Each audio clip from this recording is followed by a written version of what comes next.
तो स्टार्ट करते हैं। एप्लीकेशन ऑफ पास्कल लॉ, इसका सबसे बेहतरीन एग्जांपल है वो hydraulic brake and hydraulic lift. अलग अलग नाम से अलग अलग तरीके की चीजें मिलेंगी, बस ध्यान रखना है कि जो भी कॉन्सेप्ट है बहुत क्लियर कॉन्सेप्ट ये है कि हम कम से कम फोर्स लगा करके ज्यादा से ज्यादा काम करना चाहें तो उसके लिए हमें यूज करना पड़ेगा पास्कल लॉ। ठीक है, पास्कल लॉ कहता है कि स्टैटिक सिचुएशन में जो भी आपका लिक्विड सिस्टम है उसके हर एक पॉइंट पे जो प्रेशर होगा वो सेम होगा। ठीक है, बस इतनी सी बात हमें ध्यान में रखनी है तो सारा काम हमारा हो जाएगा। ठीक है, तो हम देखते हैं वर्किंग ऑफ हाइड्रोलिक लिफ्ट। क्या देखते हैं? Working of hydraulic lift.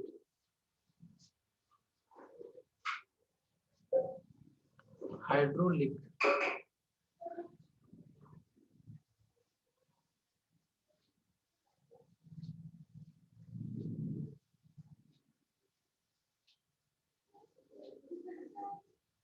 तो इसका यूज क्या है? ये आपका यूज किया जाता है हैवी लोड को लिफ्ट करने के लिए। इसका डायग्राम बनाते हैं सबसे पहले हम।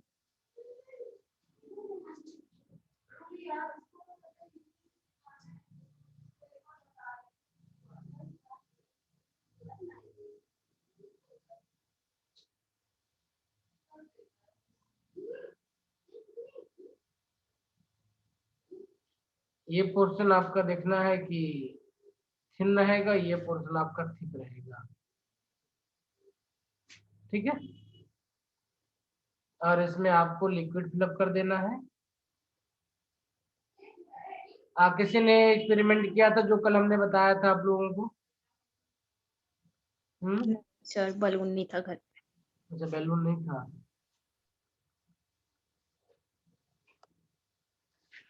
बड़ा इंटरेस्टिंग एक्सपेरिमेंट है, आप लोगों को करना चाहिए जब भी टाइम मिले। एक बार एक्सपेरिमेंट ध्यान में रखना चाहिए। कभी एग्जीबिशन वगैरह होगा आपके स्कूल में तो आप वहाँ पे इसको दिखा सकते हैं, कर सकते हैं। सबसे simplest and cheap product project होगा आपका डेमोन्स्ट्रेशन पे। ठीक है,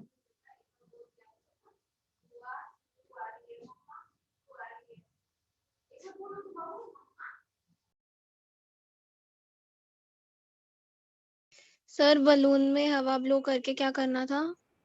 उसको हवा नहीं डालना था उसमें, आपको बोतल में खाली उसको नेक, बोतल के नेक पे उसको बांध देना था बैलून को। ठीक है, ओके सर। कोई बाहर से आपको कोई एयर डालने की उसमें रिक्वायरमेंट नहीं थी। ठीक है, और उसको एक बार आपको फ्रीजर में रख देना था, दूसरी बार उसको उबलते हुए पानी में बोतल को रखना था। ठीक है, और दोनों बार के ऑब्जर्वेशन को आपको नोट करना था।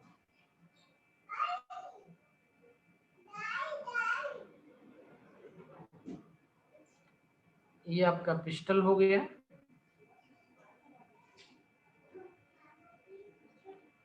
और इस पे आपको लोड रखना है, ये लोड है आपका। डी आपका पिस्टल हो गया, और सी आपका ये भी पिस्टल हो गया। यहाँ से आपको फोर्स लगाना है F1 फोर्स, और यहाँ से इसको उठाने के लिए एक फोर्स लगेगा। तो इसको जो उठाने वाला फोर्स होगा इसको हमें कैलकुलेट करके निकालना पड़ेगा। Let this force is F या F2। We want to find out this F2 force. ठीक है, कि अगर F1 फोर्स यहाँ पे अप्लाई करेंगे तो कितने फोर्स इसको लिफ्ट करेगा ये। ठीक है, चलिए, तो वर्किंग ऑफ हाइड्रोलिक ये इसका डायग्राम हो गया। लिख लेते हैं, it is used to lift the heavy loads. It is used to lift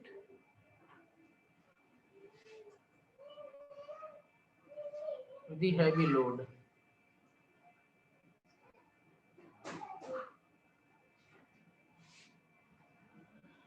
by applying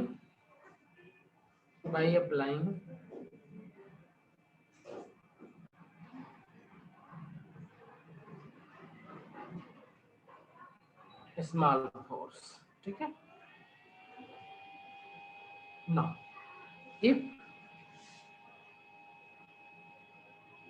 small force F1 is applied on piston C,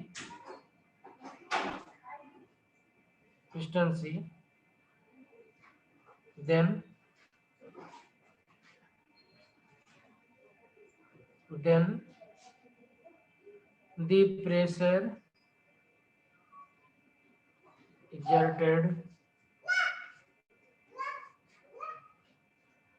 the pressure exerted on the liquid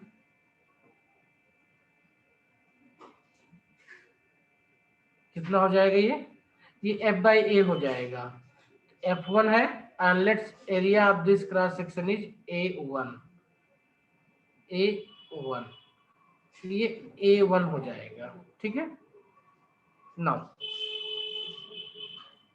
according to Pascal's law, according to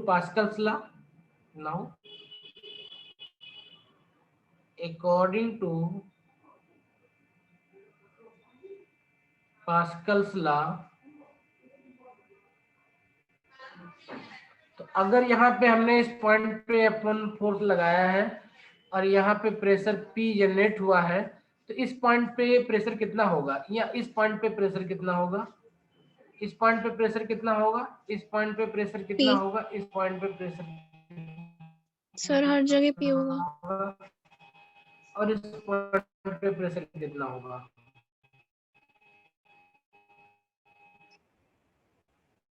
तो हर जगह pressure P होगा, ताकि अगर static situation में हो जाएगा। ठीक है। तो according to Pascal's law, this pressure is transmitted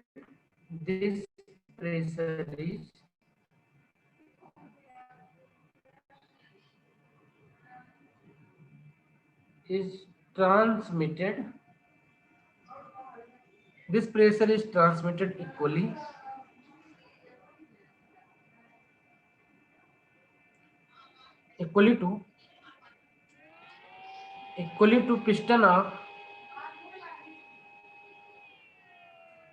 to piston of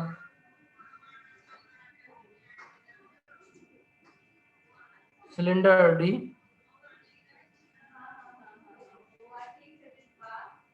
hence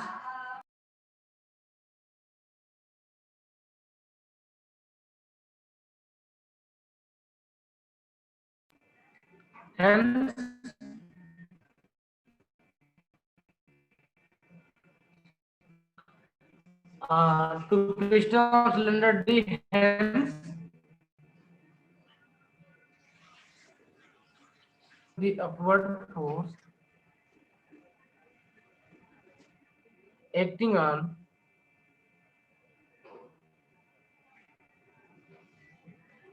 piston of cylinder D F2 will be given as P into A2। यही होगा ना।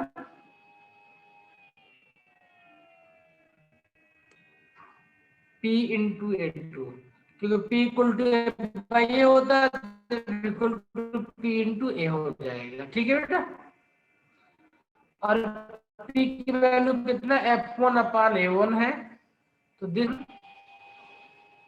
F2 will be F1 into A2 upon A1 हो जाएगा। यानी जो force F2 होगा, यानी जो अपवर्ड फोर्स होगा, यानी जो लिफ्टिंग फोर्स होगा, वो डिपेंड किस किस पे करेगा, वो डिपेंड करेगा F1 पे, A1 पे और A2 पे। तो यानी अगर A1 कम से कम हो, क्या हो, A1 कम से कम हो, F1 और A2 ज्यादा हो, या इनडायरेक्टली कहें कि A2 ज्यादा हो और A1 कम हो, तो F2 आप एक कांस्टेंट फोर्स F1 लगा करके अगर आपको ज्यादा वेट उठाना है, तो A1 को कम करना पड़ेगा और A2 को ज्यादा करना पड़ेगा आपको। ठीक, ओके, इतना नोट कर लिया आप लोगों ने।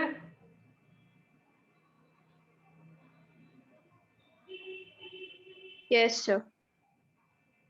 मनस्वी आपने?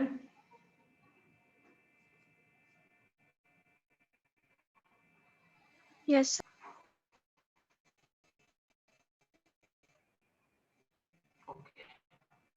समझ में आ गया? समझ में आ गया बेटा? Yes. Okay.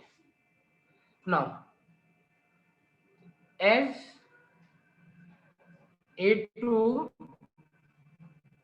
is greater than A1,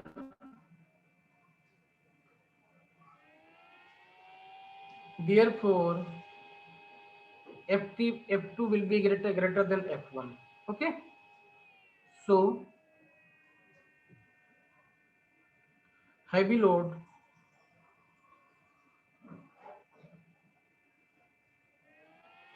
placed on the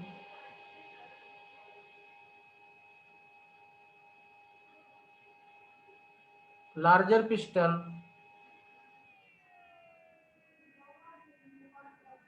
is lifted by the application of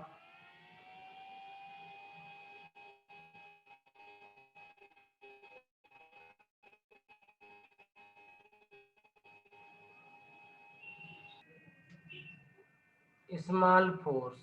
Okay.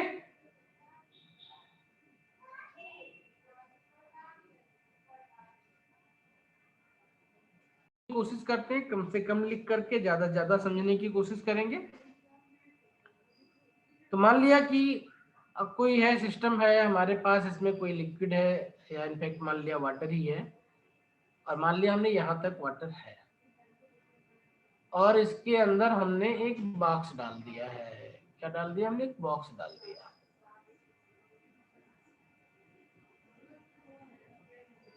ठीक है, हमने एक बॉक्स डाल दिया इसमें। ठीक है, हमने एक बॉक्स इसके अंदर डाल दिया है। तो क्या करेंगे, तो जो नीचे का लिक्विड होगा आपके पास वो इसके ऊपर एक फोर्स लगाएगा और जो ऊपर का लिक्विड होगा वो भी इसके ऊपर एक फोर्स लगाएगा। ठीक है, एक फोर्स ऊपर का लिक्विड लगाएगा इस पे, एक फोर्स नीचे का लिक्विड लगाएगा इस पे। नीचे वाला लिक्विड ऊपर की तरफ लगाएगा, ऊपर वाला लिक्विड इसको नीचे की तरफ लगाएगा। मैं बिल्कुल डूबे हुए सिचुएशन में बात कर रहा हूँ इसमें। और हमने सपोज किया कि इसकी हाइट यहाँ से h1 है। सर आपकी वॉइस बहुत क्रैक हो रही है। h2, ठीक, h1। हेलो, अब सही है? Yes sir. हाँ जी प्रॉब्लम है सर। तो मैं कुछ और करूं? सर अभी भी हुई थी। चलिए 1 मिनट का समय दो।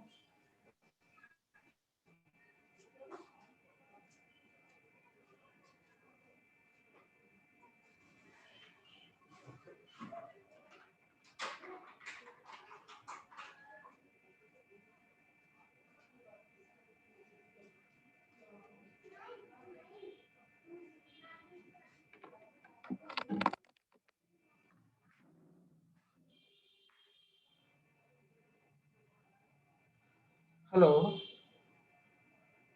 Yes sir. हाँ अब सही है? Yes sir. हाँ जी सर अब सही है। ठीक है।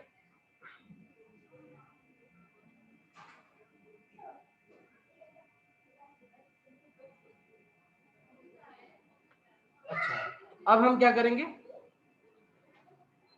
ये हमारा कोई ब्लॉक है, दिस इज आवर ब्लॉक। ठीक है, और इसको हमने किसी लिक्विड में डुबो दिया है। ठीक है, किसी लिक्विड में इसको हमने डुबो दिया है।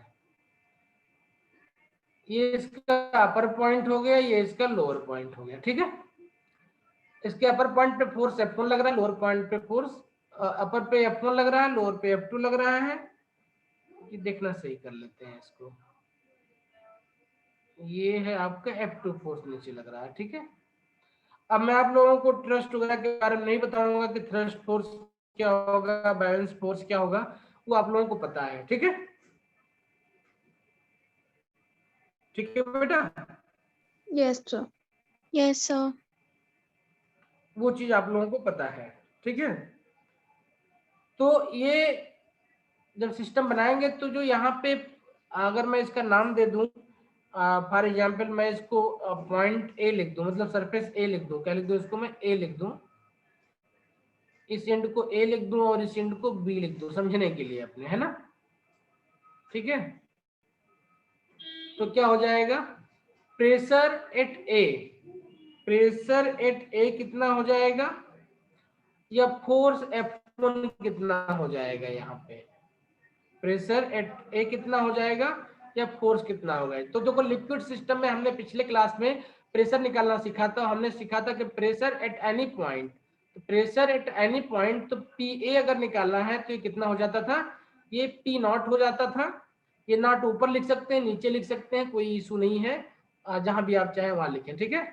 पी नॉट नीचे लिखें, पी नॉट ऊपर लिखें, ये हो जाएगा H1 रो जी, और लिक्विड है जो कुछ भी है यहाँ पे इसमें, ठीक है, ये उसकी डेंसिटी होगी।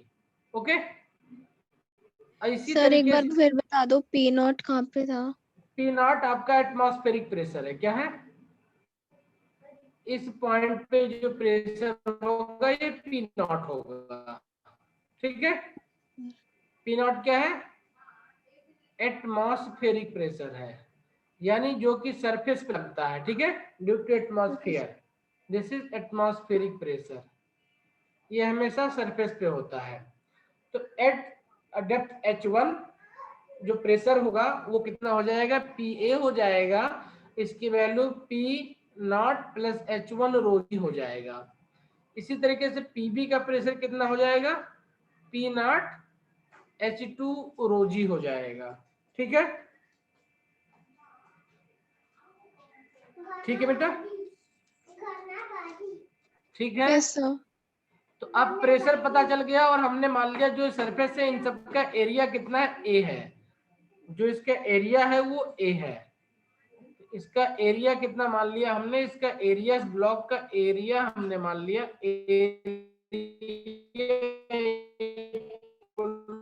ए मान लिया हमने, इसका एरिया ए है, तो फोर्स F1 इक्वल टू कितना हो जाएगा, ये पी ए की वैल्यू अगर मैं लिख दूं यहाँ पे तो P nought H1 rho G into A हो जाएगा।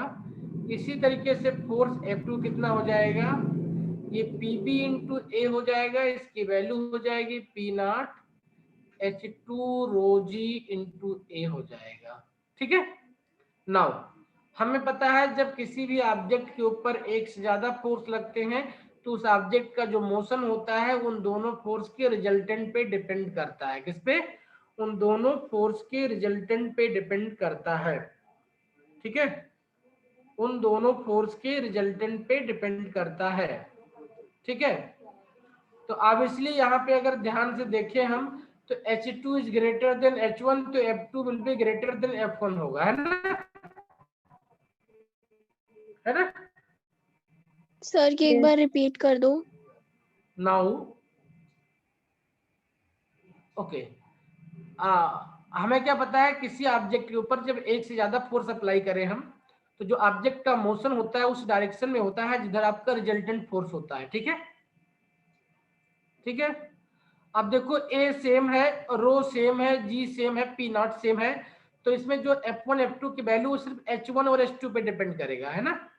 तो H2 is greater than H1, it means F2 will be greater than F1, यानी जो इसका रिजल्टेंट मोशन होगा वो कुछ इस तरीके से हम कर सकते हैं कि जो फोर्स लग रहा है वो F2 माइनस F1 जो होगा वो रिजल्टेंट फोर्स होगा और जो कि वर्टिकली अपवर्ड लगेगा, है ना। तो वर्टिकली अपवर्ड फोर्स जो यहाँ पे लग रहा है वो कितना हो जाएगा, लिख लेते हैं यहाँ पे, as H2 is greater than H1, this implies F2 will be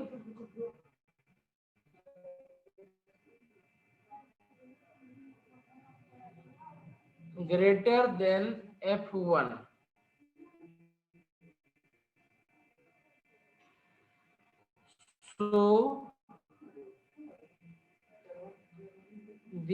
So the body will experience, So the body will experience a net upward force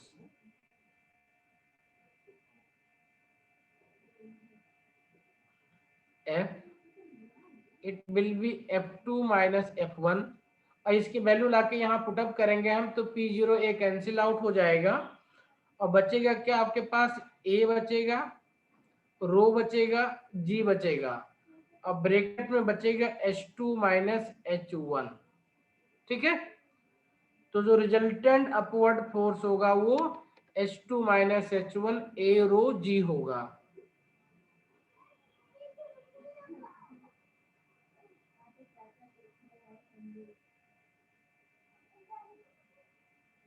ठीक है, now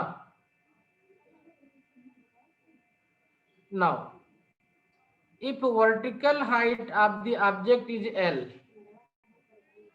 if vertical height of the object is L, if vertical height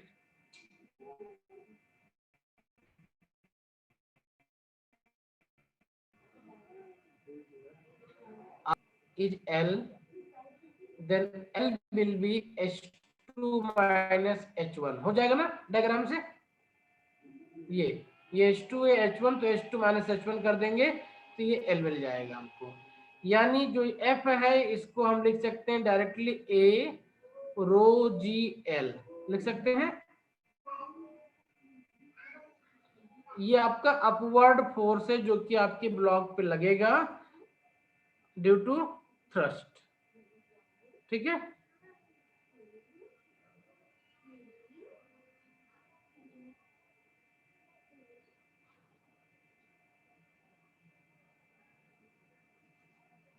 is it okay? Now A into L, A into L का मतलब क्या हो जाएगा, area into height, area into height इसका volume हो जाएगा, है ना, एरिया इंटू हाइट क्या हो जाएगा, इसका वॉल्यूम हो जाएगा। ठीक है, एरिया इंटू हाइट इसका वॉल्यूम हो जाएगा। तो ये फार्मूला है, इसको हम रिप्लेस कर सकते हैं किससे, ए एल को बी लिख सकते हैं, तो बी रो जी। अब बी इंटू रो कितना हो जाएगा, वॉल्यूम इंटू डेंसिटी, ये मास हो जाएगा, ये equal to mass of the object या बॉडी इंटू जी। तो F equal to M G हो जाएगा, खाली कितना हो जाएगा ये, F equal to M G. This means this F is equal to weight of sir ये जो फ्लूइड। mg लगेगा ये हाँ, नेगेटिव साइन वाला होगा? नहीं नहीं पॉजिटिव साइन है, नेगेटिव साइन नहीं कहीं यहाँ पे भी। सर दिस लेकिन एफ mg तो डाउनवर्ड लगता है और ये तो अपवर्ड लग रहा है। बेटा ये इसके इक्विवेलेंट है। ठीक है, yes sir. Hello, yes sir. ये जो मैग्नीट्यूड आया है ये उसकी बात हो रही है। ठीक है, यस सर। इस एफ का डायरेक्शन अपवर्ड है ना, हाँ जी सर। ये मैग्नीट्यूड के टर्म्स में इसकी बात हो रही है। ठीक है, यस जो सर। आर्किमिडीज का प्रिंसिपल था ये उसी के इक्विवेलेंट स्टेटमेंट होने जा रहा है ना। Yes sir.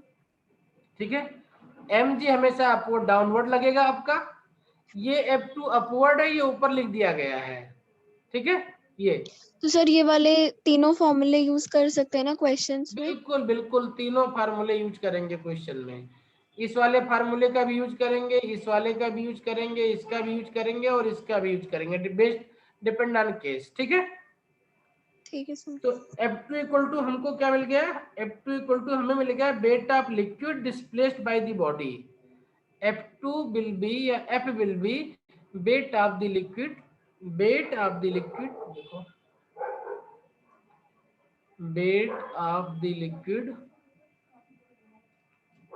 weight of the liquid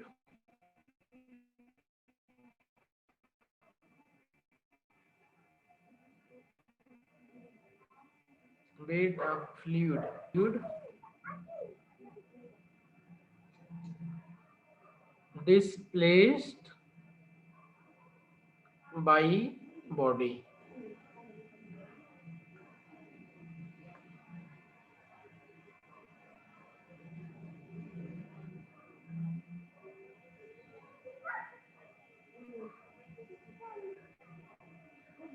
इस रिजल्टेंट फोर्स का डायरेक्शन अपवर्ड है, मैग्नीट्यूड इक्वल टू mg हो जाएगा, ठीक है, या a रो gl या b रो g या F2 माइनस F1 या a rho g H2 minus S1, ये सारे इसी के मैग्नीट्यूड होंगे जो अपवर्ड फोर्स लग रहा है आपका, ठीक है।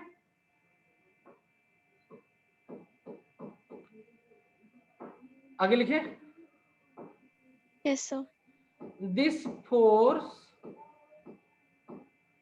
F means equal to a rho g H2 minus H1 equal to a L rho g equal to b rho g equal to mg, है ना, ये सारे इसी के वैल्यू हैं।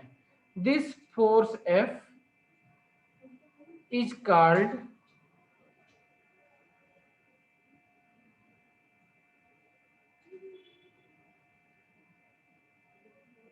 upthrust,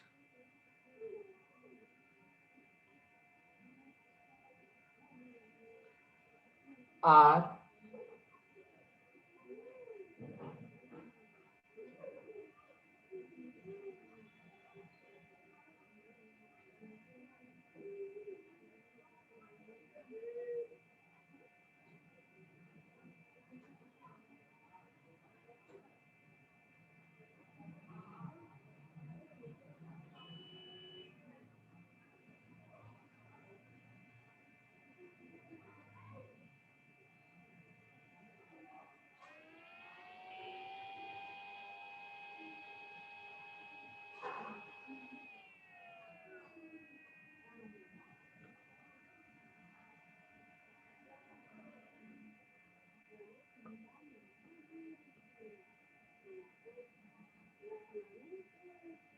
ठीक है। तो this force F is called upthrust or buoyancy force and acts vertically upward to the weight of the body, ठीक है। हमने पीछे भी दिखाया था कि वो अपवर्ड कैसे काम करता है, क्योंकि F2 माइनस F1 आपका पॉजिटिव इंटीजर था, वेक्टर था वहां पे, ठीक है ना। कहां पे काम करता है ये, सेंटर ऑफ ग्रेविटी पे काम करता है, x vertically upward through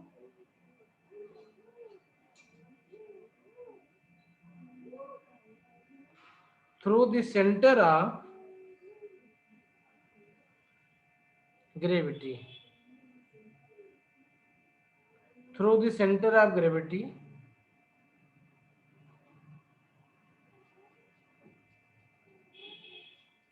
through the center of gravity of displaced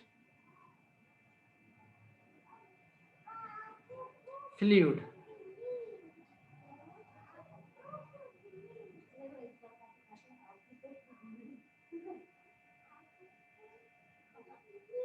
this is also called center of buoyancy, this is also called center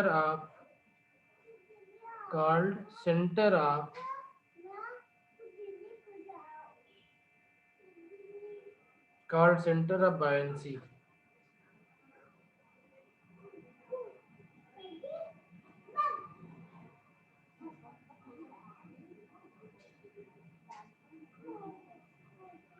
ठीक है। अब हमने यहाँ पे जो एग्जांपल लिया है वो हमने sir fully centre of gravity ये वाला the second half of the statement जो है ये वाला समझ नहीं आया। ये जो आपका ऑब्जेक्ट है, बॉडी है, जो भी है इसके अंदर, है ना, यस सर। इस पे दो फोर्सेस काम करते हैं, है ना। हाँ एक जी। तो इसका जो वेट होगा है mg, वर्टिकली नीचे की तरफ काम करता है ना, और इस पे एक फोर्स रिजल्टेंट जो फोर्स F होगा, यानी कि F2 माइनस F1 होगा, है ना, जिसको अभी हमने यहाँ कैलकुलेट किया है, ये अपवर्ड ऊपर काम करेगा, है ना। यस ठीक है? सर। तो इसी पॉइंट को हम बोलते हैं सेंटर ऑफ ग्रेविटी। क्या बोलते हैं, सेंटर ऑफ ग्रेविटी। मतलब जिस पॉइंट पे आपका मास सेंटर होता है उसको सेंटर ऑफ मास बोलते हैं, उसी पॉइंट पे आपका ये वेट काम करता है तो उसको सेंटर ऑफ ग्रेविटी बोलते हैं, ठीक है। और चूंकि इसी पॉइंट पे आपका जो बायोंसी फोर्स वो काम करता है, इसको सेंटर ऑफ बायोन्सी भी कहा जाता है इसी पॉइंट को, ठीक है। तो एक्चुअली में क्या है, ये सेंटर ऑफ मास ही है ऑब्जेक्ट का। Okay, yes sir, thank you sir. अच्छा, हमने यहाँ पे जो सिचुएशन कंसिडर की वो फुली डिप्ट या सबमर्ज ऑब्जेक्ट के लिए लिया, लेकिन अगर कोई ऑब्जेक्ट आपका पार्सली मर्ज है या बिल्कुल जाके नीचे वो है, किसी भी सिचुएशन में है, तो ये जो है आपका रूल, ये रिजल्ट जो है ये वहां पे भी होल्ड करेगा, ठीक है। तो this result will hold even for partly submerge bodies, ठीक है। ओके, ठीक है बेटा, लिख लो। Yes sir. This result will holds good, will hold good for partly submerged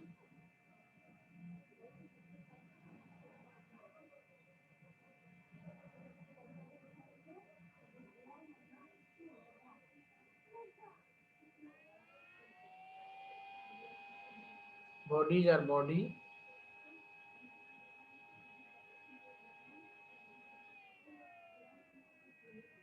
or a body in more than one fluids.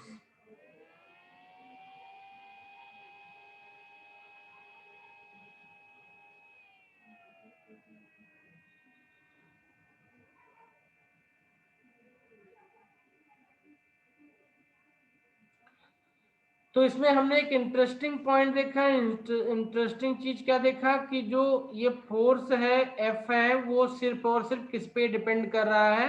ध्यान रखना, ये रो जो है ये डेंसिटी किसका है, लिक्विड का है। किसका है, लिक्विड का है ना। ये रो किसका डेंसिटी है, लिक्विड का, जिसमें डुबोया गया है इसको, ठीक है। और जी कांस्टेंट होता है, बी वॉल्यूम किसका है, ऑब्जेक्ट का है। तो ये जो अपथ्रस्ट फोर्स है ये आपके ऑब्जेक्ट के हर चीज से इंडिपेंडेंट है एक्सेप्ट वॉल्यूम, ठीक है। तो नेक्स्ट पॉइंट इसमें नोट कर सकते हैं कि upthrust is independent of all factors of the body such as its mass, size, density etcetera. It only depend on the volume of the object, ठीक है। Upthrust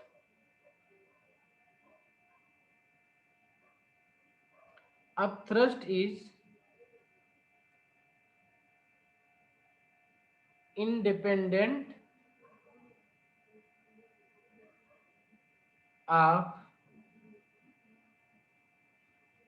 independent of all factors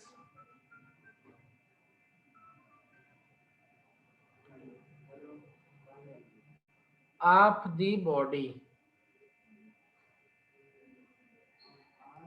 such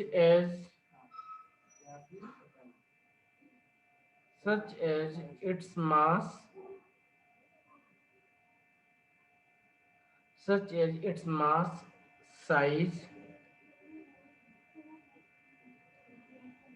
density, etc.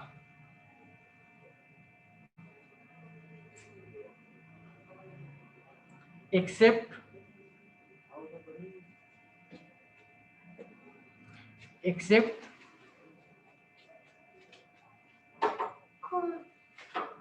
the volume,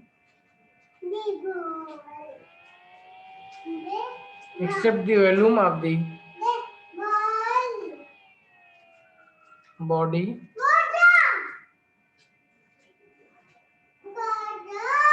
inside the fluid, ठीक है बेटा। Yes sir. और किस पे depend कर रहा है, ये रो पे डिपेंड कर रहा है। रो किसका है, फ्लूइड का है ना। तो फ्लूइड के डेंसिटी पे डिपेंड करेगा। तो इसको नोट करते हैं, पॉइंट को नोट कर लिया इतना? Yes sir. मनस्वी आपने? Yes sir. ठीक है, देखो मैं इसलिए स्लो स्लो लिखता हूं ताकि आप लोग इसको जो है नोट करते हुए चलें, ठीक है? स्क्रीनशॉट मत लेना, आप कॉपी में लिखोगे तो हमारे जो हमारा ब्रेन होता है, जो हमारे हाथ की नसें होती हैं वो ब्रेन से जुड़ी होती हैं। मनस्वी बायोलॉजी पढ़ रही, ज्यादा जान रही होगी। मनस्वी है ऐसा कि नहीं? हाँ जी सर। जुड़ा होता है ना, तो हम अपने हाथ से कोई चीज करते हैं तो हमारे ब्रेन को वो सिग्नल देता है कि हम ऐसा कर रहे हैं, ठीक है? तो हम देख भी रहे होते हैं, सुन भी रहे होते हैं और लिख भी रहे होते हैं, तो ब्रेन हमारा इन चीजों को ज्यादा इजीली एडाप्ट करता है, ठीक है? तो इसलिए इसको लिखने की प्रैक्टिस डालनी है। अगला टेस्ट आपका होगा तो उसमें अब होगा 7 क्वेश्चंस आपके कंपटीशन के होंगे, 3 या 5 क्वेश्चन जो होंगे वो आपके एनसीईआरटी सिलेबस से होंगे, ठीक है? जो कि आपके 11th के एग्जाम में, फाइनल एग्जाम में पूछे जाने वाले होंगे, ठीक है? तो वो लेंदी आंसर वाले होंगे, उनको लिखना होगा, या डेरिवेशन होगा तो वो करना होगा आप लोगों को, ठीक है?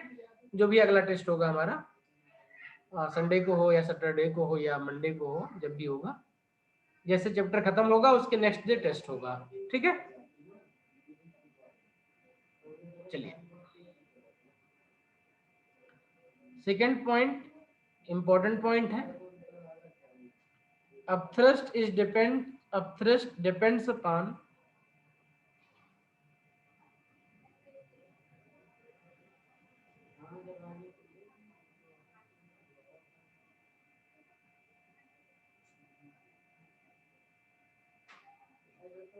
upthrust depends upon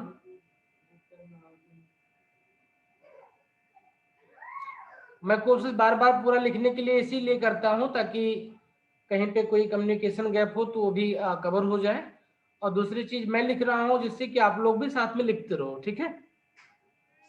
ठीक है, तो upthrust depends upon the nature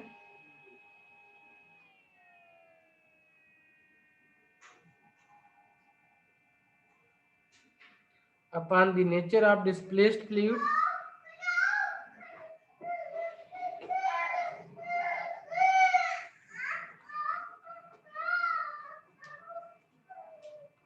this is why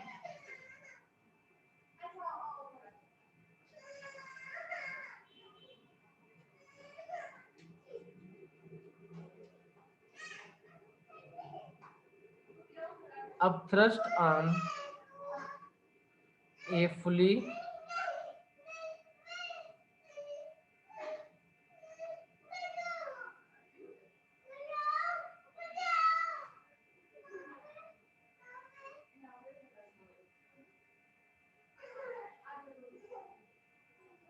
body is more in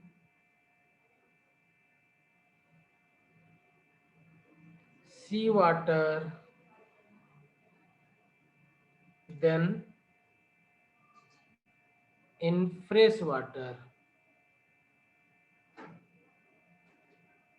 This is again based on the Manasvi's questions that she asked yesterday कि टैप वाटर और जो डिस्टिल वाटर है उसमें density किसकी कम ज्यादा होगी, है ना? तो वो चीज यहाँ पे भी आंसर मिलेगा आपको उसका, कि सी वाटर में ज्यादा होता है, फ्रेश वाटर में कम, क्योंकि सी वाटर की डेंसिटी फ्रेश वाटर से ज्यादा होती है, ठीक है? क्यों? क्योंकि वहां पे साल्ट बहुत सारे डिजॉल्व होते हैं, समुद्र का पानी नमकीन होता है ना, साल्टी वाटर, मोर साल्ट मोर डेंसिटी। दिल्ली का पानी भी सी वाटर जैसा ही है, ठीक है? Sea water than fresh water,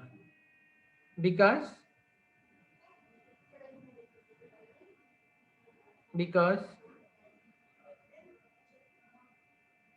its density is more than fresh water.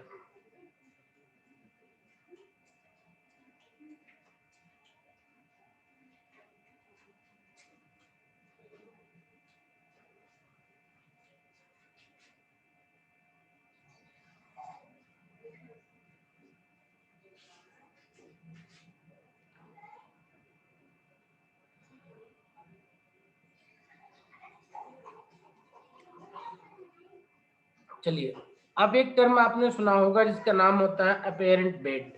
Apparent wait का मतलब जो वेट, आभासी वेट, जो आप फील करें। Actual wait.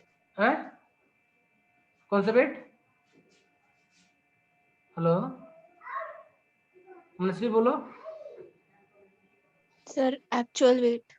ना ना ना, एक्चुअल वेट अपेरेंट वेट नहीं होता है, ठीक है। अपेरेंट वेट वो होता है जो कि आप जिस सिचुएशन में फील करें, इसको आप फिक्सियस वेट भी बोलते हैं, ठीक है। तो एक्चुअल वेट माइनस अपथ्रस्ट क्या होता है? एक्चुअल वेट माइनस अपथ्रस्ट जो होगा वो आपका अपेरेंट वेट होगा, ठीक है। Apparent wait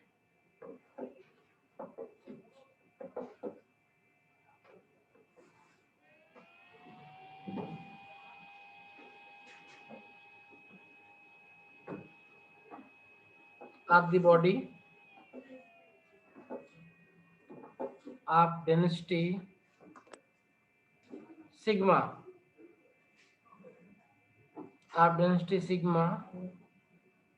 when immersed in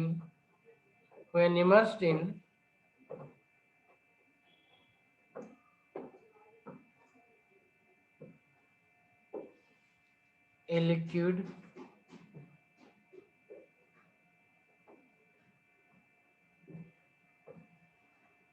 of density rho,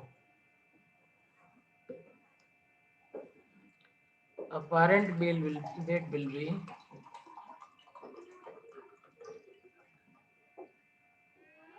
actual wait. भाई जितना पानी वो निकाल देगा, जितना वॉल्यूमराइज कर देगा, ठीक है, उतना माइनस हो जाएगा उसके इफेक्टिव वेट से, ठीक है, माइनस अपथ्रस्ट।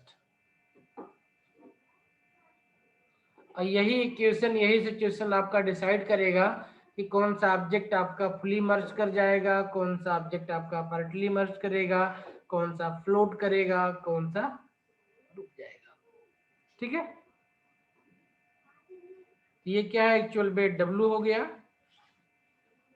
F अब थ्रस्ट यूपी से लिखते हैं कई बार, इसकी वैल्यू कितनी हो जाएगी W की? M इंटू जी, और M की वैल्यू हो जाएगा B इंटू, ये ऑब्जेक्ट का सिग्मा लिया है हमने, B इंटू सिग्मा जी, और अब थ्रस्ट का पीछे निकाला हुआ है हमने B इंटू रो जी, है ना, पीछे निकाला था B इंटू रो जी, ये B इंटू रो जी निकाला हुआ है हमने, ठीक है। तो B सिग्मा जी माइनस B रो जी हो जाएगा, B कॉमन निकाल लें यहाँ से हम, और G भी कॉमन निकाल लें। तो B और G अगर इसमें से हम कॉमन निकाल लेते हैं तो हमको क्या मिल जाएगा? BG कॉमन निकालो, तो BG कॉमन निकाल लें तो मिल जाएगा सिग्मा माइनस रो।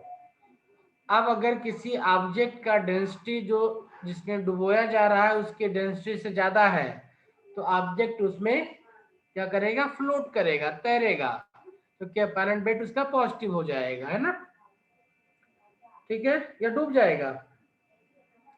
ये इस इक्वेशन को देख के डिसाइड करना बेटा आप लोगों को,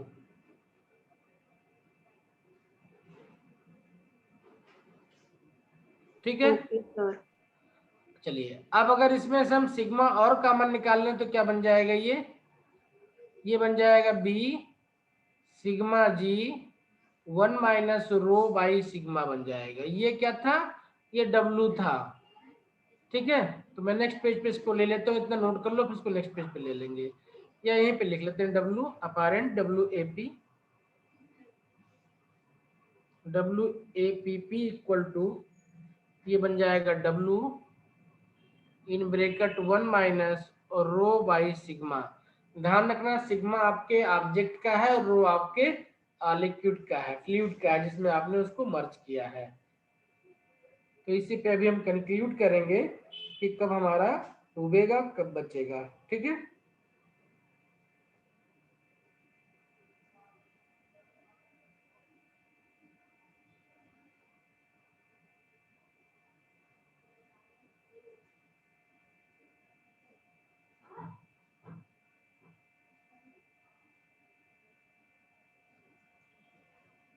ठीक है, हो गया। आगे बढ़े। Yes sir. Manasvi,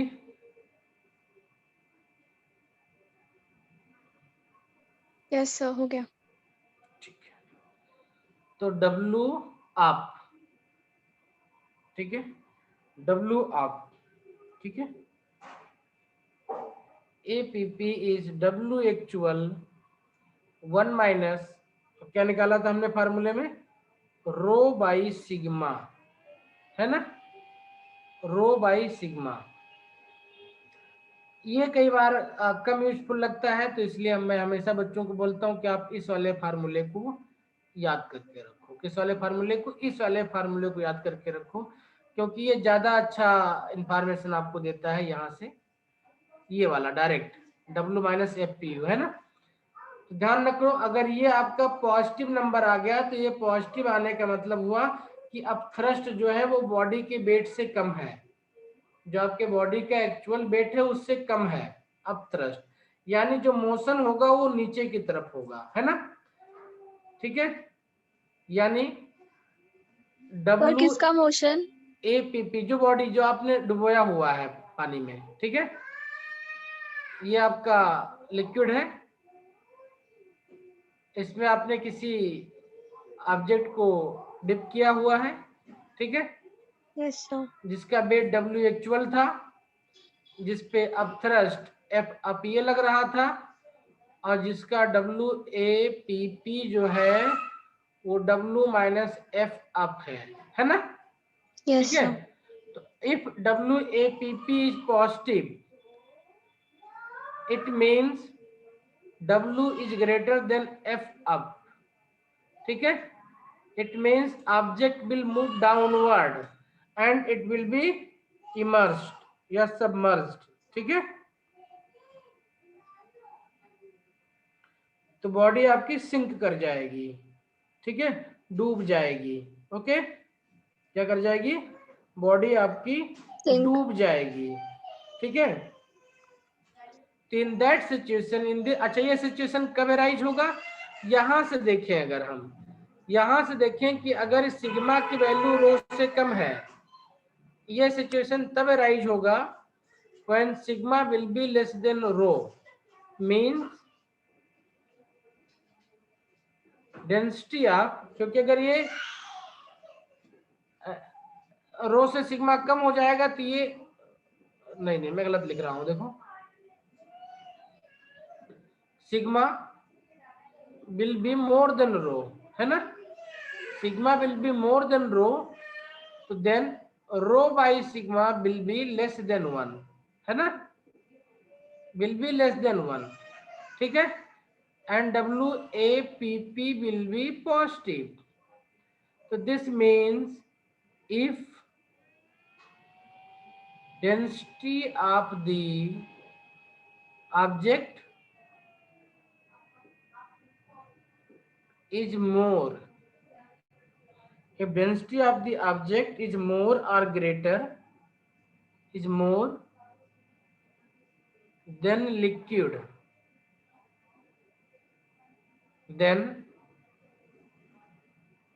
object will sink, then object will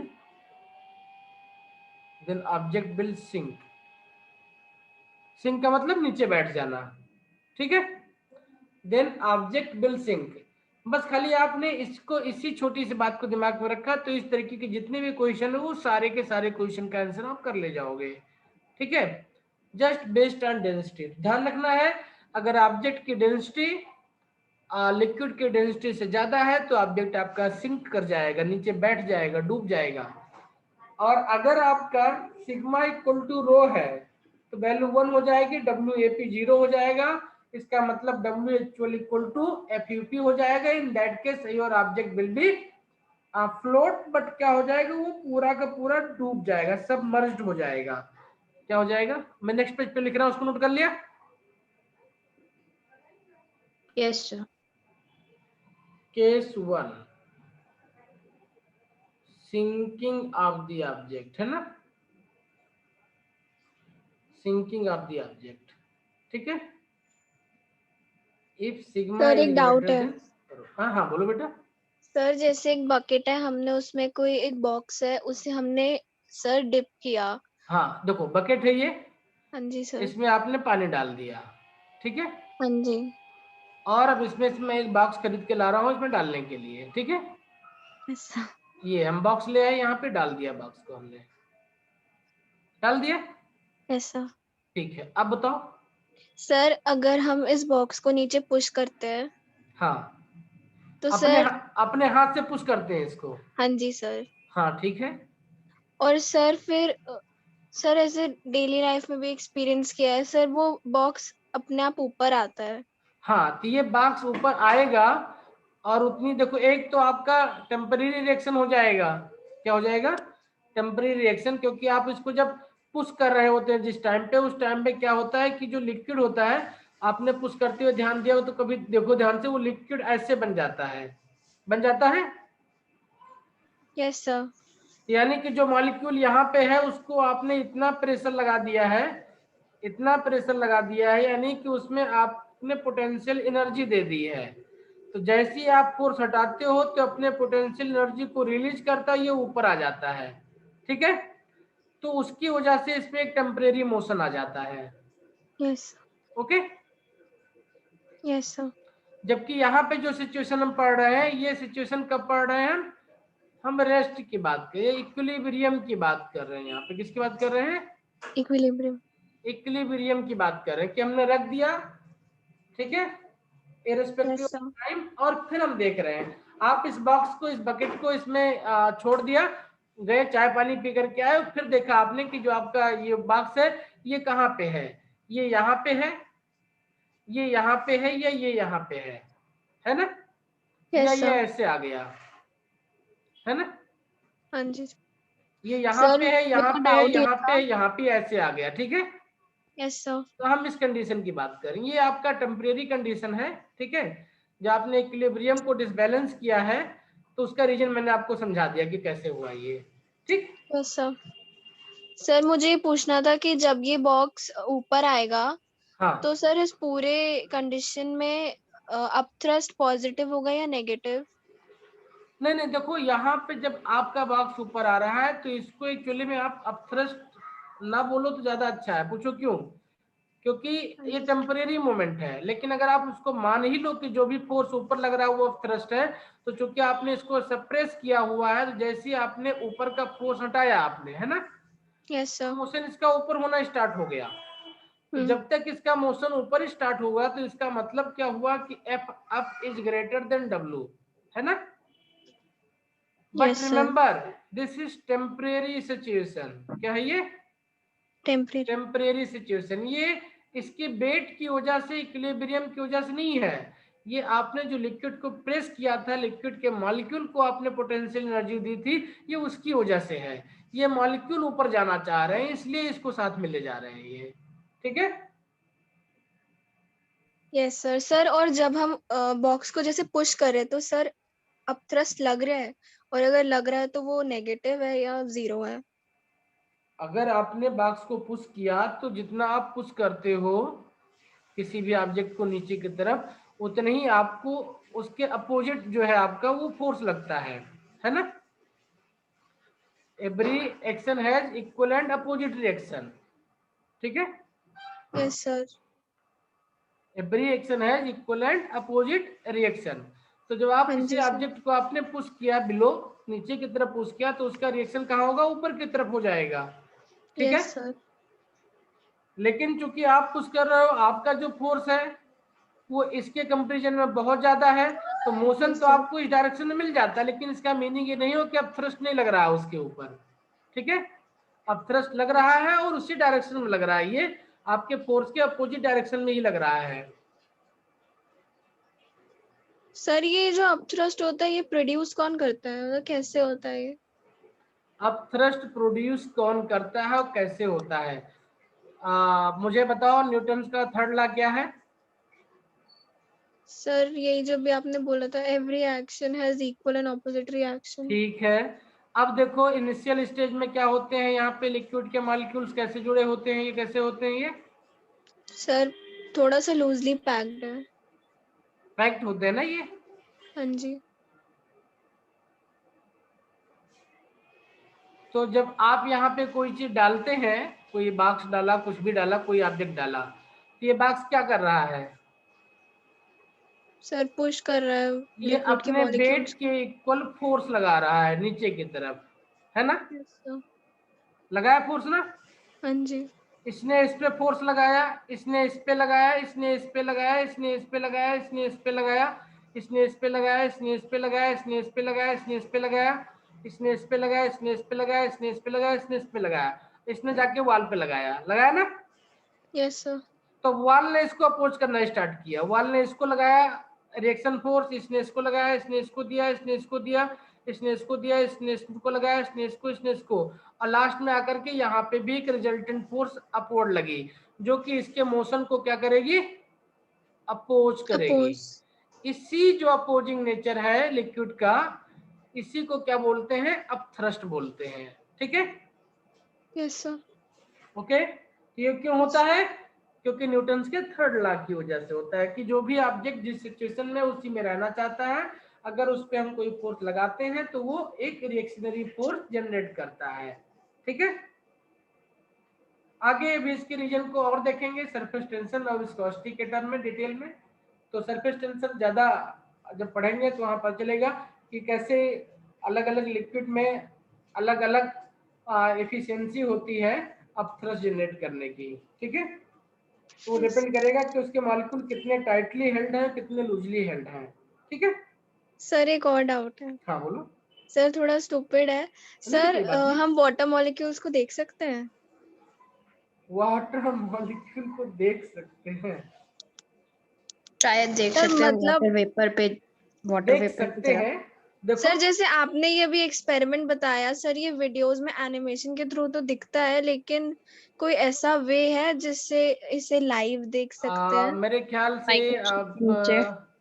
मुझे अब अगली क्लास में, नेक्स्ट क्लास में, कल में जो है, ठीक है, मेरे पास कुछ इमेज है टेम की। ठीक है, और TEM and SEM transmittance electronic microscope and scanning electronic microscope की। ठीक है, ओके। Yes sir. तो कल मैं आपको उन इमेज को दिखाऊंगा। ठीक है, तो आप उनको देख करके इस चीज को रियलाइज कर पाएंगे कि कैसे जो है इन चीजों को बनाया गया एक्सरे इलेक्ट्रॉन माइक्रोस्कोप यूज करके। ठीक है, ओके सर। हाँ। और कैसे वाटर दिखता है एक्चुअली में, वाटर भी कैसे दिखता है टेम्परेचर में।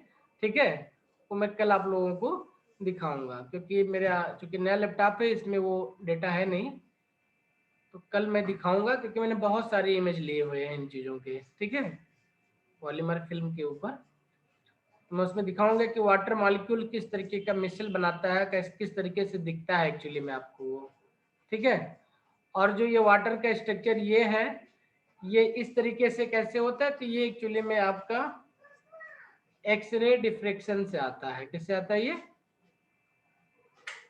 ये आपका एक्सरे डिफ्रेक्शन से आता है। तो कल मैं आपको एक्सरे डिफ्रेक्शन की भी कुछ इमेज दिखाऊंगा कि कैसे जो डेटा है उसको इकट्ठा करके ब्रेक्स ला यूज करके और स्ट्रक्चर को जनरेट किया जाता है। ठीक है, तो कल की क्लास में मैं इन चीज़ों को आपको दिखाऊंगा, मैं उन इमेज को, मेरी अपनी ली बनाई हुई इमेज है, मेरा अपना एक्सपेरिमेंट किया हुआ है। ठीक है, तो बहुत अच्छी चीज़ है, मैं इसे कल दिखाऊंगा आप लोगों को। लेकिन आप एज सच जैसे जो वाटर आप यहाँ पे दिख रहा है इस तरीके से वो आपको वहां पे कुछ नहीं दिखे। ऐसे एनिमेशन में देखते हैं ना, तो वाटर का एक मॉलिक्यूल दिखा दिया ऐसे ऐसे आपको, है ना, इस तरीके से आपको कुछ भी नहीं दिखने वाला यस वहां सर। पे। सर एक और बात पूछनी थी। हाँ सर जो बोलो। कार्बन इतना शाइन करता है वो सर फिजिक्स के जैसे जो रिफ्रैक्शन वगैरह पढ़ाया था उसकी वजह से होता है, या फिर जो कार्बन की अरेंजमेंट होती है उसकी वजह से होता है? देखो सर आज इसमें फिजिक्स इन्वॉल्व है या केमिस्ट्री?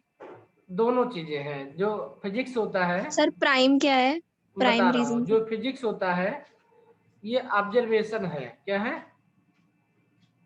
ऑब्जर्वेशन है। ठीक है, किसका ऑब्जर्वेशन? मटेरियल का। तो मटेरियल जैसा बना होगा उसी तरीके से बिहेव करेगा ये। ठीक है, हेलो अब अगर हम कार्बन के अरेंजमेंट को केमिस्ट्री का पार्ट मानते हैं तो जो है प्राइम इंपॉर्टेंस केमिस्ट्री को चला जाएगा। ठीक है, जैसे यस सर। कार्बन के अरेंजमेंट दो तरीके के हैं, एक sp2 हाइब्रिडाइज होगा, एक आपका sp3 हाइब्रिडाइज होगा। ये आपका डायमंड बनाता है, क्या बनाता है, ये आपका डायमंड बनाता है, ये क्या बनाता है, ग्रेफाइट बनाता है ना। ठीक है, यस सर। तो अब क्या है, इनका अरेंजमेंट अलग अलग होता है, तो डिफरेंट अरेंजमेंट होने की वजह से इनकी प्रॉपर्टी अलग हो गई। इसका रिफ्लेक्शन प्रॉपर्टी अलग हो जाएगी, इसकी रिफ्लेक्शन प्रॉपर्टी अलग हो जाएगी, इसमें सिल्परी नेचर हो जाएगा, इसमें सिल्परी नेचर नहीं हो जाएगा। तो ये सब क्या है, जो उसमें एटम्स हैं उनके अरेंजमेंट का ही वो चीजें। फिजिक्स में हमारे पास ऑब्जर्वेशन होता है खाली। ठीक है, फिजिक्स जो है जो अरेंजमेंट है उसको एक्सप्लेन करता है, लेकिन वो अरेंजमेंट वैसा क्यों है ये केमिस्ट्री समझाएगा आपको। अल्टीमेटली सारी चीजें क्या है, साइंस का ही पार्ट है। ठीक है, इज इट ओके? ओके। ठीक है, यस सर। Carbon yes. का आपके पास में ग्रेफाइट है, कार्बन का आपके पास फ्लोरीन है, और कार्बन का आपके पास डायमंड है। डायमंड में sp3 हाइब्रिडाइजेशन है, यानी एक एटम उसके 4 एटम से जुड़ा हुआ है। ठीक है, एक एटम 4 से जुड़ा हुआ है, सारे सिंगल बॉन्ड है, बहुत सॉलिड, बहुत मजबूत, और बहुत अच्छी शाइनिंग प्रॉपर्टी है डिफ्रेक्शन की वजह से। ठीक है, शाइनिंग प्रॉपर्टी डिफ्रेक्शन की वजह से आ रही। ठीक है, लेकिन डिफ्रेक्शन क्यों कर रहा है, वो अपने अरेंजमेंट की वजह से कर रहा है। अगर उसमें वो पर्टिकुलर अरेंजमेंट नहीं होता तो डिफ्रेक्शन नहीं करता। क्योंकि अभी 12th में जब हम फिजिक्स 12th में 11th में अभी लास्ट में जब वेव पढ़ेंगे, हम कहाँ पढ़ेंगे, वेव पढ़ेंगे, है ना। ठीक यस है, सर। तो जब वेव पढ़ेंगे तो वहां पे जो लाइट का है हमारे पास में कॉन्सेप्ट, वहां पे हम न्यूटन्स ने आपके पास इसके पार्टिकुलेट नेचर पे बहुत सारा काम किया था न्यूटन ने। ठीक है, तो जब न्यूटन वाली थ्योरी को पढ़ेंगे हम, हालांकि वो वेव में लोगों ने उसको आगे जा करके डिस्कार्ड कर दिया क्योंकि बहुत सारी चीजें वो मैनिपुलेशन पे बेस्ड था, लेकिन बेसिक अंडरस्टैंडिंग के लिए वो थ्योरी बहुत अच्छी है। ठीक है, तो वहां पे हम पढ़ेंगे और वहां पे देखेंगे कैसे 1 to 1 इंटरेक्शन होता है इन चीजों का, जो रिफ्रेक्शन डिफ्रेक्शन बाकी प्रॉपर्टीज आ रही हैं वो कैसे अरेंजमेंट पे आपके डिपेंड करती हैं। तो सारी चीजें किसी भी मटेरियल की जो भी प्रॉपर्टी वो उसके अपने पेक्युलियर अरेंजमेंट की वजह से है, peculiar arrangement of its atoms. ठीक है, अगर उसका उस तरीके का अरेंजमेंट नहीं होता तो उसकी जो प्रॉपर्टी हम देख रहे हैं वो प्रॉपर्टी नहीं होती। ठीक है, तो फिजिक्स में क्या है, सिर्फ और सिर्फ ऑब्जर्वेशन है आपके पास में। ठीक है, और उसका एप्लीकेशन है। कुछ और, कोई डाउट? नहीं सर, थैंक यू सर। नहीं, ठीक है, क्वेश्चन पूछने चाहिए, डाउट जो भी है क्लियर, डिस्कशन से चीजें थोड़ी सर ये बेटर वाला क्लियर होती क्वेश्चन हैं। कल मेरे पापा ने मुझसे पूछा था, तो मैंने उन्हें बोला कि 10th में केमिस्ट्री में हमें अरेंजमेंट पढ़ाया था, तो हाँ, उन्होंने बोला नहीं, इसका सही आंसर वो फिजिक्स वाला तरीका है। ना ना, तो देखिए जो भी आप एक आदमी से पूछोगे तो बोलेंगे जो डायमंड की शाइनिंग है वो डिफ्रेक्शन की वजह से है, क्योंकि वो लाइट को आपने लाइट उस पर डाला और लाइट डिफ्रेक्ट करके वापस आ गई, तो इसलिए वो शाइन कर रहा है। ठीक है, लेकिन वो डिफ्रेक्ट क्यों किया, वो सर डिफ्रेक्ट, कार्बन की अरेंजमेंट की वजह से। हाँ डिफ्रेक्ट क्यों किया, अच्छा वो डायमंड क्यों बना, सबसे पहला क्वेश्चन तो यही है। भाई कार्बन से ही आपका ग्रेफाइट बनता है और कार्बन से ही आपका डायमंड बनता है ना। ठीक है, एक आपका ब्लैक होता है, सिल्परी होता है, एक आपका सॉलिड होता है, तो दोनों डिफरेंट क्यों है, क्योंकि उनमें जो एटम्स है उनका अरेंजमेंट अलग अलग है, उनकी बॉन्डिंग अलग अलग तरीके की है। ठीक है, तो फिजिक्स में आदमी जो भी है वो प्रॉपर्टी को स्टडी करता है, ऑब्जर्वेशन है, तो उसने ऑब्जेक्ट के ऊपर लाइट डाला, लाइट बाहर आ गई, तो हमने कहा वो डिफ्रेक्ट कर रहा है ऑब्जेक्ट, लेकिन वो डिफ्रेक्ट क्यों कर रहा है, ये अपने एटम्स के पेक्युलर अरेंजमेंट की वजह से कर रहा है। ठीक है बेटा, यस सर। क्लियर हो गई? Yes sir. तो दोनों की अपनी अंडरस्टैंडिंग है, कौन किस पॉइंट को सीखना चाहे जानना चाह रहे हैं उसके ऊपर है, लेकिन जब आपको उसको दोनों बातें बताओगे तो वो कन्विंस हो जाएंगे। ठीक है, यस सर। कि शाइनिंग जो हम देख रहे हैं वो डिफ्रेक्शन की वजह से है, लेकिन वो डिफ्रेक्शन क्यों कर रहा है, वो अपने पेक्युलर अरेंजमेंट की वजह से कर रहा है। ठीक है, yes sir, okay. Yes sir, thank you sir.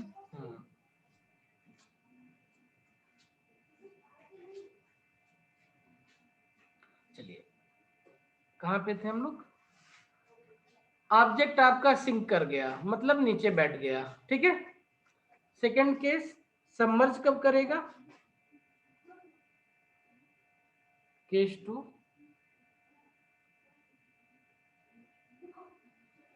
submerging of the object.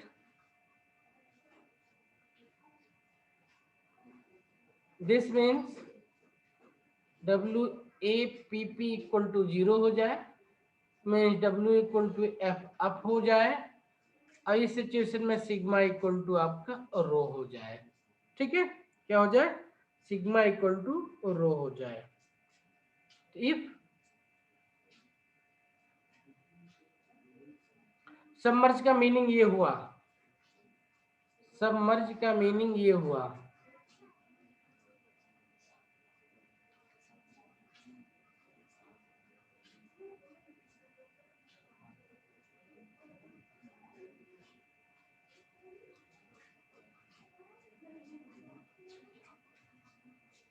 ठीक है। क्या मीनिंग हुआ सबमर्ज का? एग्जैक्टली डूबा हुआ है ना, ठीक है। This is submerge case. If density of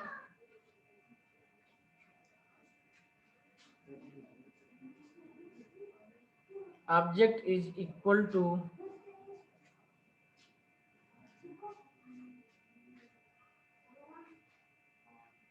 that of liquid,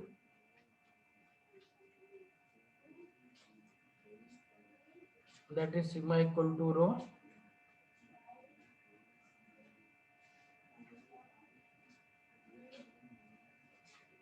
weight will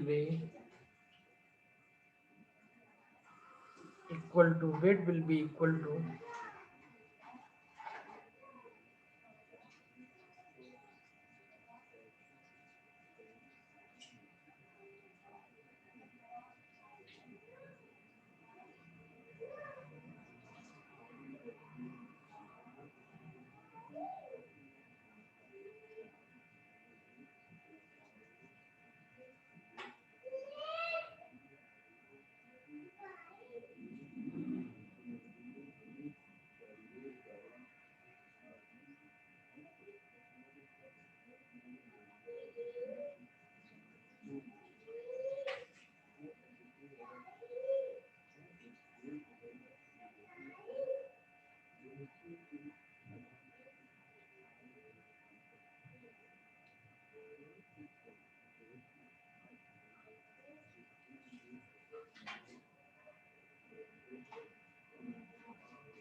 ठीक है।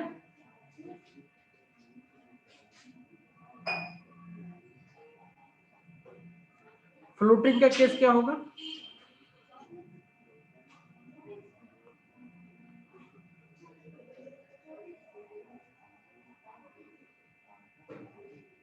नोट कर लिया? जब डेंसिटी ऑब्जेक्ट की डेंसिटी कम हो गई। हाँ,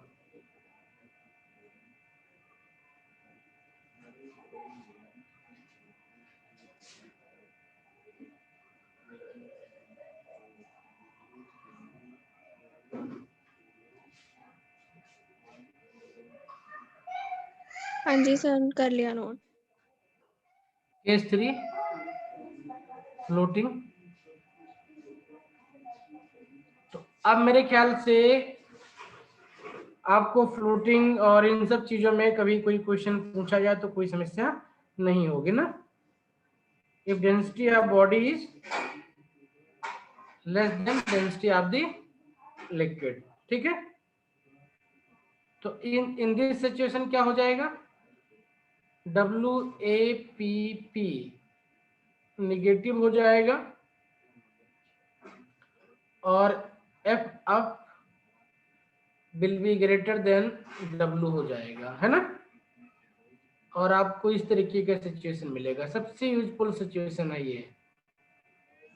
क्या है? सबसे ज्यादा यूजफुल सिचुएशन है ये, जो कि आप यूज करेंगे, मतलब लाइफ में आपको काम आने वाला सिचुएशन। एप्लीकेशन है ये, ठीक है।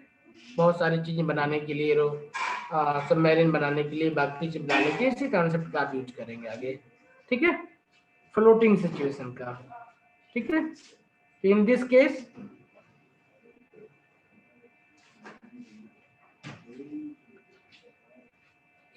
Case weight will be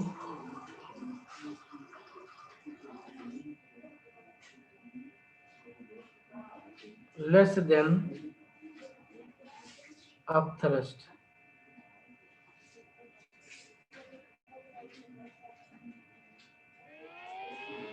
So the body will move upward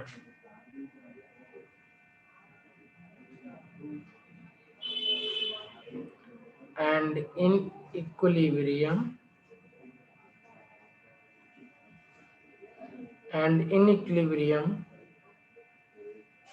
will float. तो फ्लोट के दो कंडीशन है, एक सबमर्ज होके फ्लोट करना, एक इस तरीके से आपका भी फ्लोट करेगी, ठीक है। And float partially immersed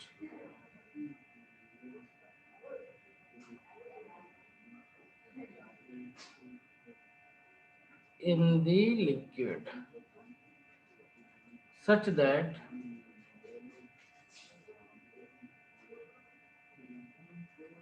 W will be equal to volume of in rho G.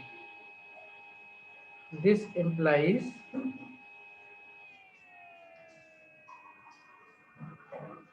B sigma G equal to B in rho G. G cancel out हो जाएगा दोनों साइड से, B sigma equal to B in sigma हो जाएगा, तो B sigma equal to बन जाएगा B in row, where B in is the volume of the body in the liquid.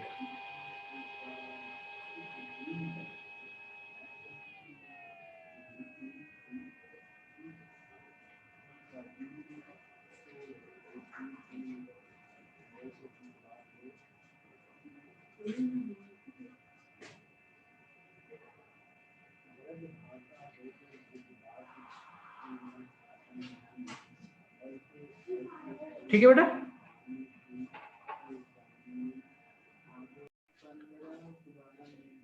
Topple that is why a wooden lock can not be, यहाँ पे या ऊपर, अच्छा, the couple due to force at G and B dash tends to topple, topple मतलब उसको नचाना, ठीक है, या डुबोना, ठीक है।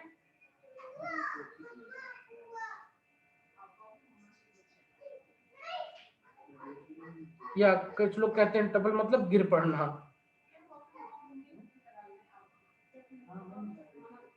ठीक है, noted sir.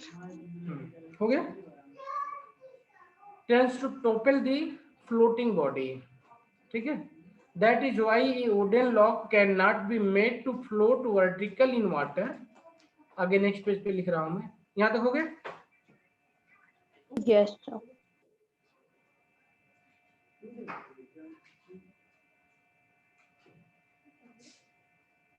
Are a boat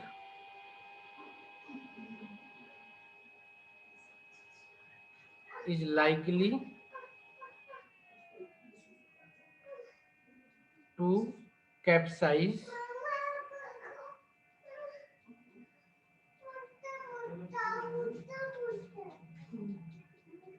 if the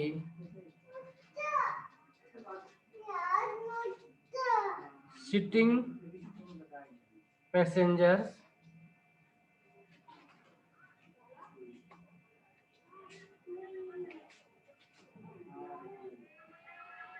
stand on it.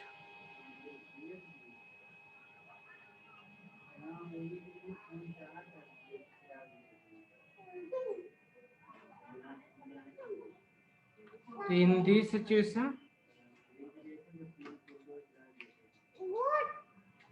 इस लाइन को ध्यान रखेंगे, इसी लाइन का यूज करेंगे। कभी कभी अगर क्वेश्चन कहीं पूछा गया तो आप यूज कर सकते हैं। In this situation CG becomes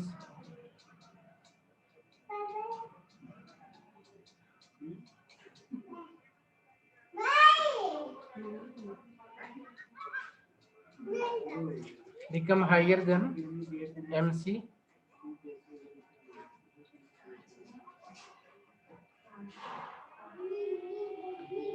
and so the body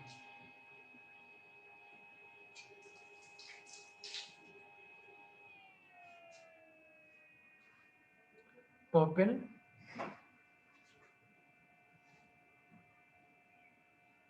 if slightly tilt। ठीक है,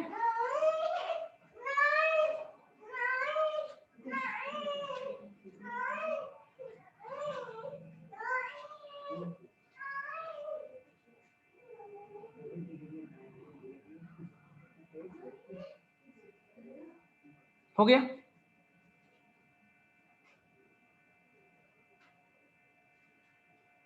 यस सर। बस फटाफट 2-3 लाइन और है, उसको लिख लेते हैं, टाइम काफी हो रहा है। एप्लीकेशन ऑफ फ्लोटेशन दिखाना पीछे। लिख लो।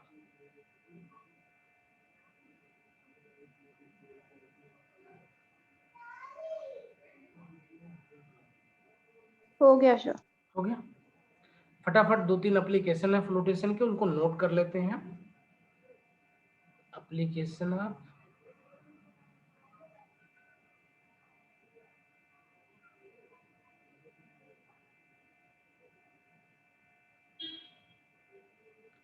कभी आप लोगों को टाइम मिले तो गूगल पे आर्किमिडीज की जो डिस्कवरी थी उसके पीछे के सरकमस्टेंसेस को आप लोग पढ़िए। ठीक है, या पता है आप लोगों को? सर पता है। पता है ना? सर 9th में एक बार मैम ने एक वीडियो दिखाया था। That's good. कल आप लोग मुझे एक बार याद दिला देना, दिन में मैसेज कर देना कि मुझे आप लोगों को टेमसेम इमेज दिखानी है। ठीक है, ठीक है, तो मैं उसको डाल लूंगा, तो मैं कल आपको दिखाऊंगा कि कैसे दिखता है स्ट्रक्चर जो है, जो हम देखते हैं इतना बड़ा बड़ा, वो एक्चुअली में कैसे हमको दिखेगा इंस्ट्रूमेंट से। ठीक है, वेन ए बॉडी, आप लोगों ने सिंपल एक्सरे तो देखा ही है ना, अल्ट्रासाउंड भी sir। देखा है ना? देखा है। Yes image sir. बनाता है उसका वो, उसी तरीके से जो मॉलिक्यूल्स है उनका इमेज कैसे बनता है वो मैं दिखाऊंगा आप लोगों को। Application of flotation when a body floats, when a body floats then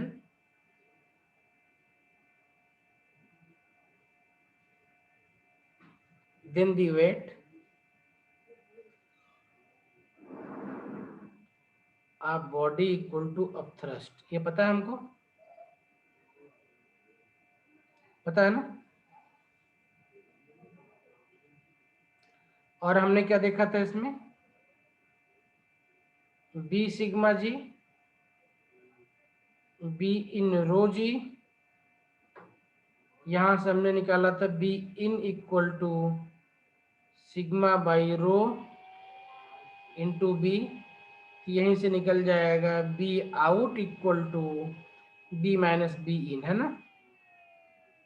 ये बन जाएगा 1 माइनस, बड़ा इंपॉर्टेंट फार्मूला है, sigma by rho into B.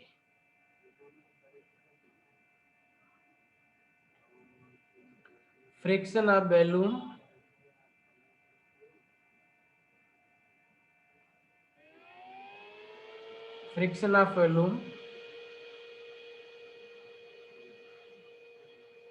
Outside the liquid. Friction का मीनिंग क्या है मनस्वी?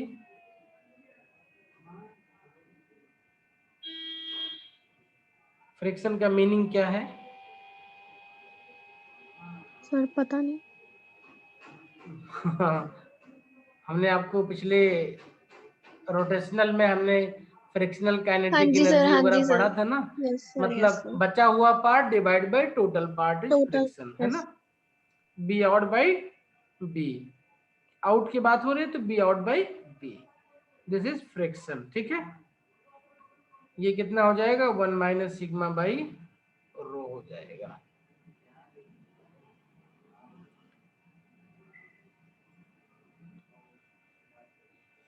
नोट हो गया?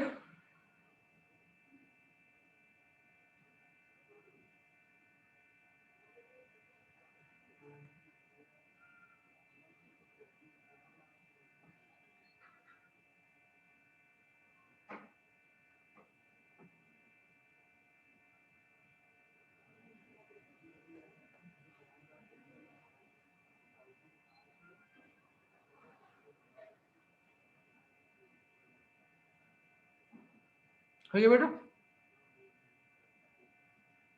Yes sir. ठीक है,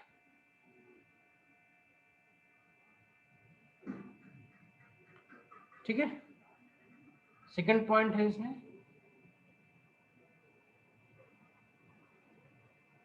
for flotation.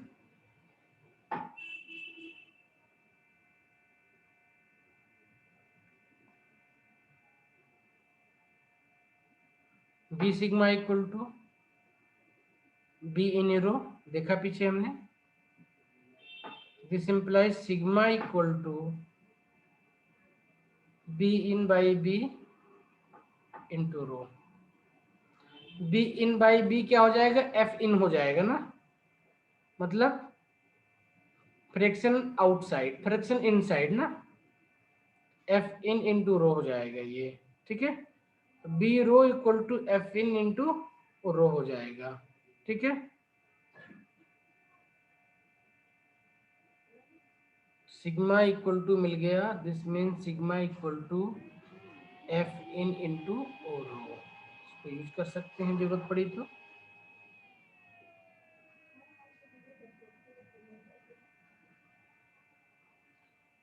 if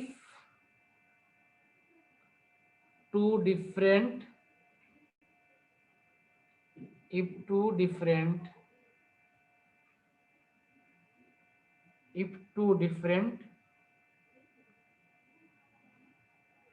bodies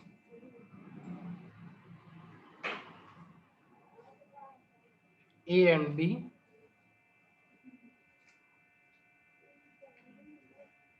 are floating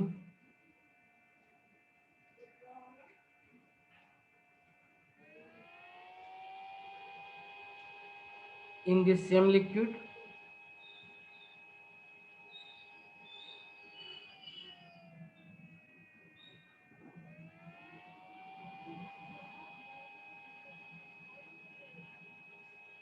then sigma A upon sigma B कितना हो जाएगा? रो रो कैंसिल हो जाएगा दोनों का, F in A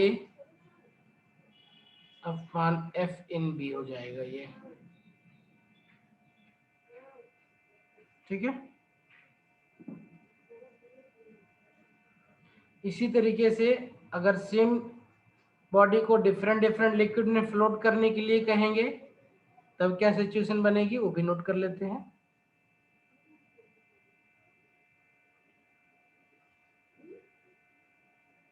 if the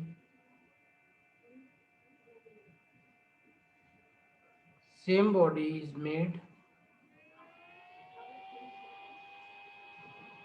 to float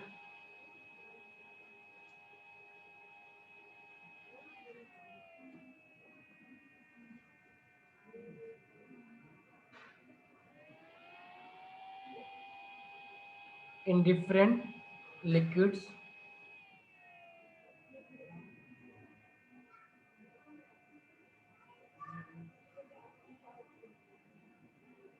uh, in different liquids of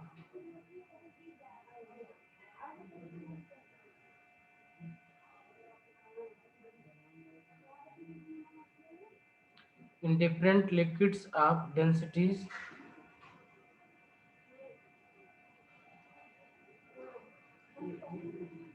sigma A and sigma B, ना रो लिखते हैं,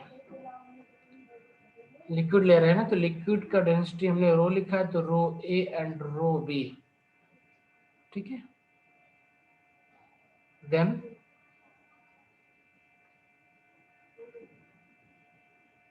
सिग्मा सिग्मा दोनों में कॉमन हो जाएगा, तो F in A rho A equal to F in B equal to rho B बन जाएगा, है ना।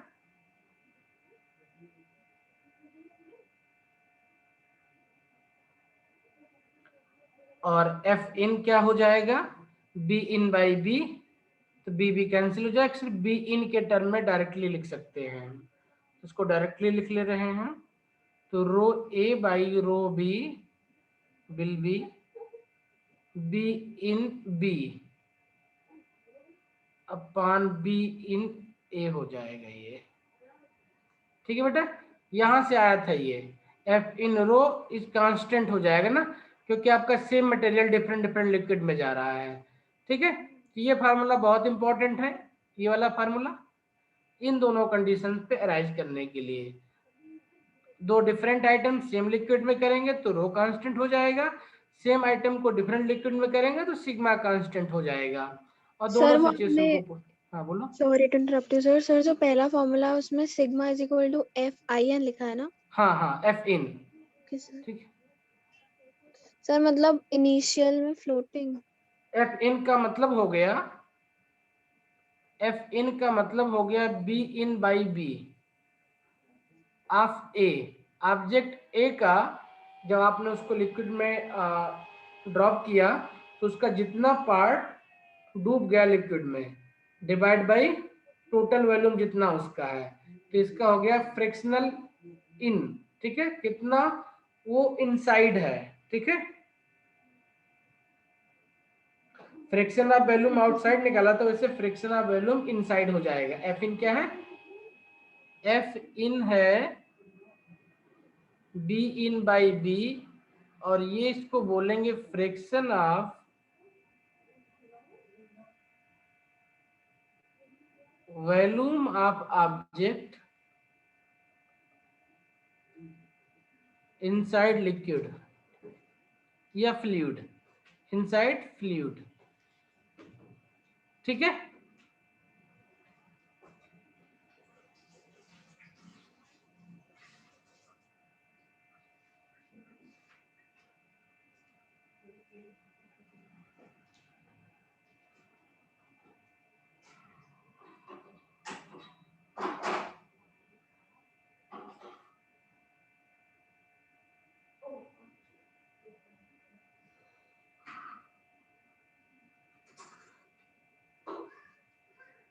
ठीक है बेटा,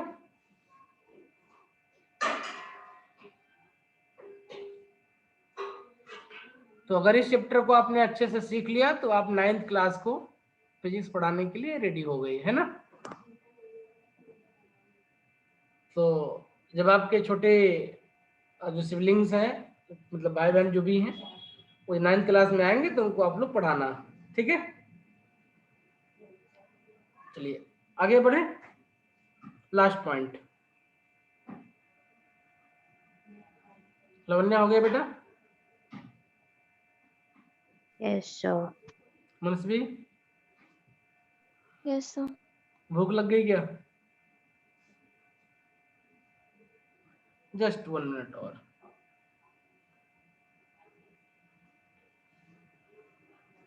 सिर्फ नोट करना है इसको कि आप लोगों ने पीछे किया होगा, खूब क्वेश्चन किए होंगे इस पे।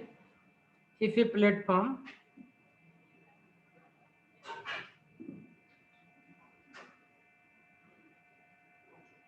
mass capital M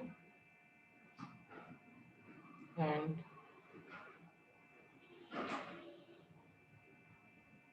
cross section A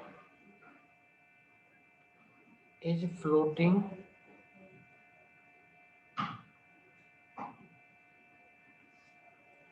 in a liquid,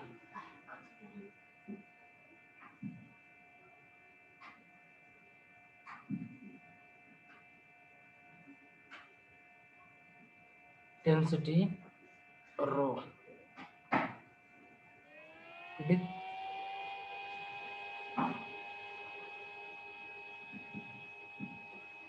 its height inside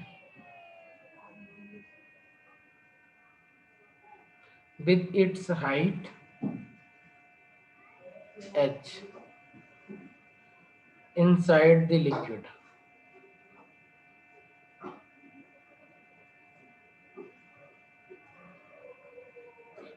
Then mg will be h a rho g, ये पता है हमको, है ना, फ्लोट कर रहा है तो उससे.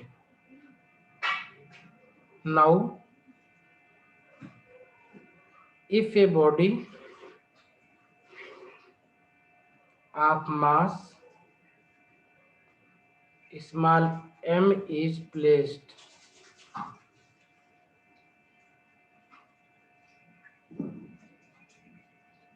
on it,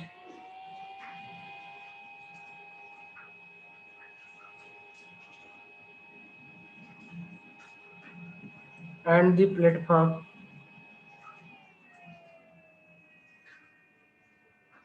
sinks by y, मतलब वो y लेंथ नीचे डूब जाता है, then m plus m into g total mass हो जाएगा, एंड y plus h आपका हाइट हो जाएगा, a रहेगा, रो रहेगा, g रहेगा. ये आपका इक्वेशन 1 हो गया, ये आपका इक्वेशन नंबर 2 बन जाएगा. ठीक है, इक्वेशन 1 एंड 2 है. और इक्वेशन 1 से अगर इक्वेशन 2 को माइनस कर दें तो 1 माइनस 2 करेंगे तो इधर mg कैंसिल हो जाएगा, सिर्फ छोटा वाला mg बचेगा. यहाँ पे क्या बचेगा, छोटा वाला mg बचेगा, और h वाला टर्म यहाँ से कैंसिल आउट हो जाएगा, y वाला टर्म बचेगा खाली. तो mg इक्वल टू बन जाएगा a rho g into y. This implies mg equal to w, this proportional to y बन जाएगा. यानी जो उसका वेट होगा ऑब्जेक्ट का, जो हमने उस पर डाला है, जो इसकी लेंथ होगी, जितना ये सबमर्ज करेगा, वो उसके प्रोपोर्शनल होगा. ठीक है,